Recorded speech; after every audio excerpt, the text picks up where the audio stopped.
9 tips for defeating a motion for summary judgment.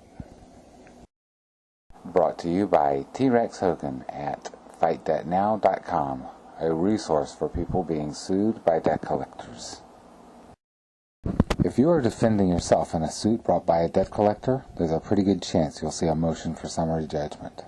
These tips should help keep you from losing it and your case unfairly. So let's start with a basic question. What is a motion for summary judgment? And what is it supposed to do? And more importantly, how do you stop it from happening to you? Motions for summary judgment are designed to help the court decide which cases need to go to trial. If there are disputed facts which would affect the case, then there needs to be a trial. If, on the other hand, the court decides that the material facts are not disputed, it's supposed to decide what the law requires and render a judgment. No need for a jury in that case, in other words. In debt collection cases, motions for summary judgment can unnecessarily deprive the defendant of a right to defense.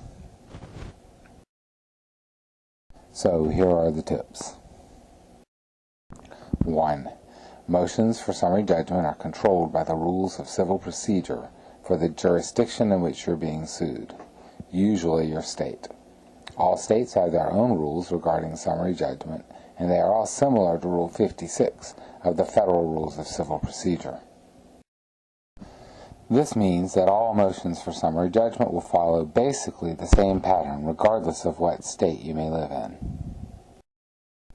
Your own state's rules of civil procedure will almost always apply to your case, and that's because in a consumer debt case, defendants are generally supposed to be sued in their home state. You can find the rule that controls your case by Googling your state's name, rules of civil procedure, and summary judgment. You should read the rule applying to your case. 2. The rules require that the party wanting summary judgment prove that there is no genuine dispute of any material fact. The person bringing the motion is called the movant.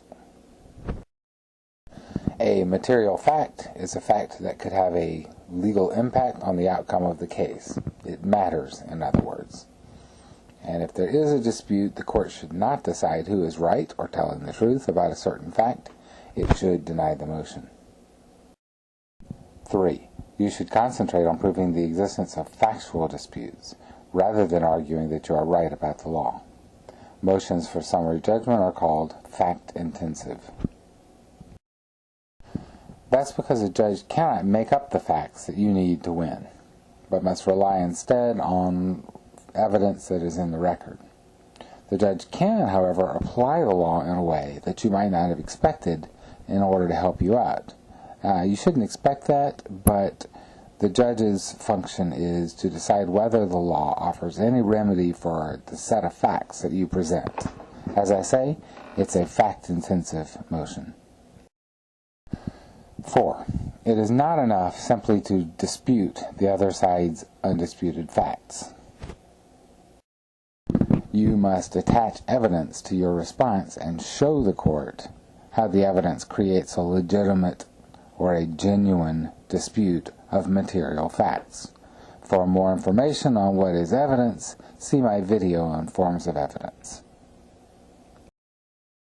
5. Or you may show that the other side's undisputed facts are not properly before the court. That is, if you show that there isn't any evidence supporting the movement's claims, you should win. In my experience, however, this is not really the most reliable way to win a motion for summary judgment. 6. Remember to follow your state's rules on responding to motions. If that means responding in numbered paragraphs that correspond to the numbers used by the movement, you must do this or risk losing the case on a technicality. 7. Many courts have local rules also. These are rules that determine the form and content of documents you give the court. Ask a court clerk if there are local rules in your jurisdiction. If there are, read and follow the one on summary judgment motions. 8. As a general rule, for debt collection motions, the movement will want to prove that you do not dispute the debt, that you owe money to them, and that you admit the amount of money is correct. So you will probably want to show that they cannot prove that you ever borrowed the money or haven't paid it back, or that they have the right to sue you, or that the amount they claim you owe is correct. You know, basically just the opposite of what they are saying. But remember the burden of proof. They have to prove it all beyond a reasonable dispute. You just have to prove that there is a legitimate or a genuine dispute about one material fact. But don't stop at one. Try to show they have no case at all. 9. As a practical matter, they're probably only going to be able to prove these things if you've admitted them. And that's one reason why my litigation manual stresses the importance of answering requests for admissions. To get more help on fighting debt collectors and their lawsuits, go to fightdebtnow.com. Get my litigation manual and forms and arm yourself to win.